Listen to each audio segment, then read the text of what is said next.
Hello दोस्तों, स्वागत है आप सभी का एक नई वीडियो में। क्या कभी आप लोगों के साथ ऐसा हुआ है कि कोई घटना घटने से पहले ही आप लोगों को पता चल गया हो कि ऐसा कुछ होने वाला है? अगर हुआ है तो इसे हम इंट्यूशन या फिर सिक्स सेंस बोलते हैं।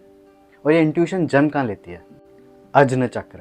हमारी बॉडी में टोटल 7 चक्र होते हैं जो कि बॉडी के सेंटर में अलाइन करते हैं, और इनमें से एक चक्र है अज्ञ चक्र, जिसे हम थर्ड आई भी बुलाते हैं। और ये कहाँ पे होता है? ये हमारी बॉडी के फोरहेड में होता है, बिल्कुल सेंटर में, आईब्रोज के बीच में। हमारे भारत की जो महिलाएं हैं और कुछ पुरुष भी अज्ञ चक्र की पावर को एनहांस करने के लिए सदियों से कुछ लगाते आए हैं। और वो क्या है? बिल्कुल सही, बिंदी, तिलक या फिर टीका। इसके और भी बहुत सारे नाम, लेकिन पर्पस सिर्फ एक। पिछली बीती सदियों से हम लोग इसका रियल सिग्निफिकेंस और इम्पोर्टेंस भूल गए हैं, लेकिन एज अ ट्रेडिशन इसे हम लोगों ने आज भी अपने साथ रखा है। तो आज की वीडियो बिंदी के सिग्निफिकेंस और उसके इम्पोर्टेंस के बारे में रहेगी। वीडियो में आखिर तक बने ज़रूर रहिएगा। According to Hinduism and Buddhism, chakras वो पॉइंट होते हैं जहाँ पे साइकिक फोर्सेस और हमारे बॉडीली फंक्शंस मर्ज होते हैं और इंटरैक्ट करते हैं। माना जाता है हमारी बॉडी में टोटल 88,000 चक्रास हैं। इनमें से 7 चक्रा जो मेन है बॉडी के सेंटर में अलाइन करते हैं, और 6th चक्र को हम अज्ञ चक्र या फिर थर्ड आई बोलते हैं। कहा जाता है बिंदी या तिलक हमारे अज्ञ चक्र की ऊर्जा को कंट्रोल करते हैं ड्यूरिंग मेडिटेशन। और जैसा कि हम लोग अपनी आंखों से बाहरी दुनिया को देख सकते हैं, वैसे बिंदी या फिर तिलक लगाने वाले लोग अपने इनर विजडम को एक्सेस कर सकते हैं इन एन अनबायस्ड मैनर। इससे हम लोगों की कॉन्सेंट्रेशन पावर भी बहुत इंप्रूव होती है। हिस्टोरियंस के अकॉर्डिंग आर्यन सोसाइटी के टाइम पर मैरिज सेरेमनीज में हस्बैंड अपनी वाइफ के फोरहेड पर एक रेड डॉट या फिर तिलक लगाते थे, और बिंदी को इसी कस्टम का एक्सटेंडेड फॉर्म माना जाता है। दूसरा पास कनेक्शन हमें इंडस वैली सिविलाइजेशन से मिलता है, जहाँ पे कि आर्कियोलॉजिस्ट ने कुछ ऐसे फेमिनाइन फिगर्स को फाइंड आउट किया था जिनके फोरहेड पर रेड डॉट था, और इसे बिंदी के साथ लिंक किया जाता है।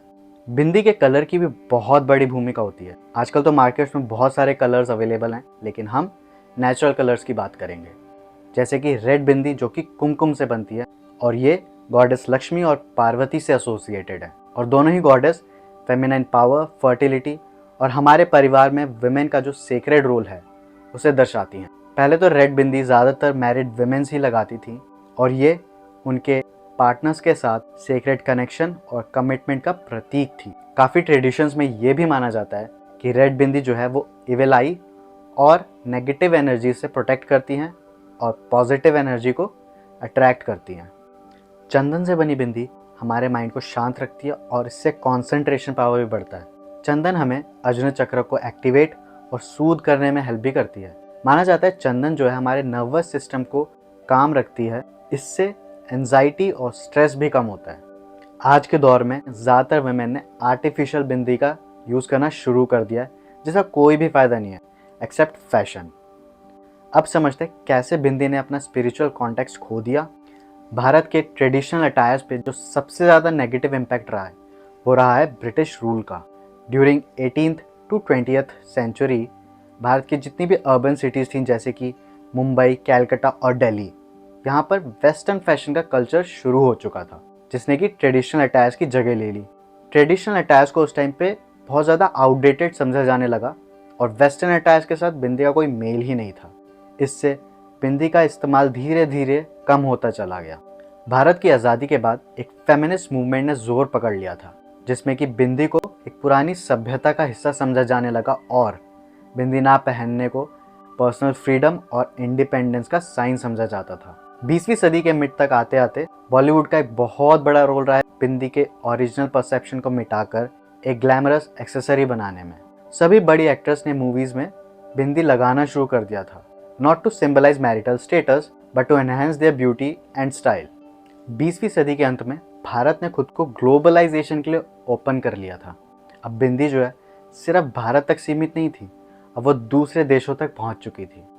इंटरनेशनल सेलिब्रिटीज़ ने बिंदी को लगाना भी शुरू कर दिया था, but without knowing its actual spiritual meaning, but just as a fashionable accessory.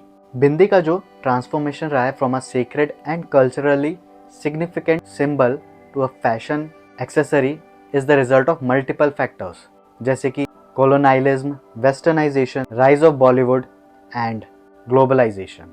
जैसे ही ग्लोबल फैशन वर्ल्ड ने बिंदी को एज अ फैशन एक्सेप्ट कर लिया, वैसे ही बिंदी ने अपना कल्चरल और ट्रेडिशनल वैल्यू खोना शुरू कर दिया और लोगों ने आर्टिफिशियल बिंदी का यूज़ करना ज़्यादा शुरू कर दिया। फैशन का पार्ट होना बुरी बात नहीं है, लेकिन ट्रेडिशन का खो जाना वो बहुत बुरी बात है। हम लोगों की कोशिश ये होनी चाहिए कि हम लोग आर्टिफिशियल बिंदी का यूज़ ना करके नेचुरल कलर मेड बिंदीज़ का इस्तेमाल करें। जैसा कि मैं वीडियो में बता चुका हूँ, हम लोग कुमकुम, चंदल और नेचुरल मेड काजल का भी इस्तेमाल कर सकते हैं। एटलीस्ट उससे हमारी बॉडी पे कुछ पॉजिटिव इम्पैक्ट तो होगा। लेकिन आर्टिफिशियल बिंदी से क्या हो रहा है? कुछ नहीं। It is just pure fashion. तो दोस्तों, ये थी वीडियो बिंदी के सिग्निफिकेंस और ट्रांसफॉर्मेशन के बारे में। आप लोगों को वीडियो अच्छी लगी हो तो चैनल को सब्सक्राइब ज़रूर कीजिएगा, वीडियो को लाइक कीजिएगा और कमेंट करके फीडबैक ज़रूर देना। अभी के लिए बस इतना ही, मिलते हैं अगली वीडियो में।